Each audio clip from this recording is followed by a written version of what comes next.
So this year I did the 12 magical nights where you write down 12 wishes and put it into a jar, and then every single night you light one of them on fire. And then the last wish that's remaining is your responsibility for the year. And the rest of the wishes are given up to the universe to support you.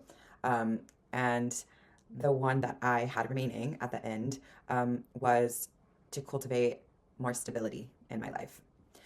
What does that mean and look like for me when I'm actively creating a life that is transforming, expanding, becoming more aligned with who I am and who I want to be? What does it mean to cultivate stability in that? Because I think initially I would think of stability as clinging to healthy habits that are known to me. Yeah, like familiarity, it feels like a big one, maybe some comfort. Um, but that's not what this year is about. This is a quantum leap year. This is a year of yes, transformation, alignment. And I think it's different.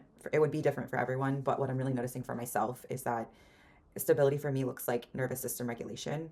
And while, of course, when you're embarking on a journey, obstacles are bound to appear, especially when you're going through unmarked territory, right? If the path has not been treaded by you or anyone that you really know or are talking to, it's going to be hard to know what obstacles are going to appear. And so that's inevitable. But I think what I can do to create and cultivate stability for myself is knowing what my triggers are and taking care of that space, doing what I can to minimize the triggers in that area and just accepting my nervous system or accepting the triggers where I'm at right now. That this is a growth point for myself, and that's okay.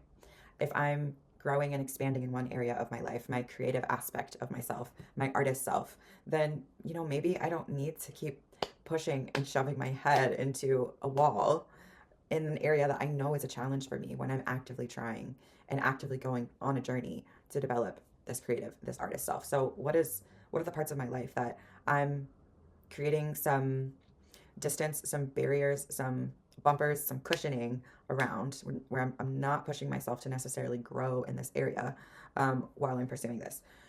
For me, it's relationships. I notice for myself that a lot of oh, an eyelash, I should make a wish. I've noticed for myself that a lot of my triggers come from relationships. This is something I've known about myself. I have a very extensive history of childhood trauma. It's no surprise to me. What I notice right now is that because I'm vulnerable in this area and proactively and intending to be vulnerable in this area, the triggers that happen over here I'm much more sensitive to them right now. Even though I've done a lot of work to build nervous system, what's the word? Resilience. I've built a lot of nervous system resilience in the area of relationships. However, rejection is a huge trigger for me. So rejection is going to happen over here. That's part of the process of alignment, of finding the right places, the right people, the right projects, what I actually want to do, right? It can be called rejection. Alignment has that edge to it that ultimately I give gratitude for. But I don't really need to be putting myself in situations where that's a likely outcome or even an outcome at all. Of course, I can't completely control that, but in what is within my capacity and within my control, I'm going to take care of that. So for me, I'm not dating this year. I'm taking all of that devoted, loving energy and pouring it into myself, my self worth, what I'm creating, this journey that I'm on.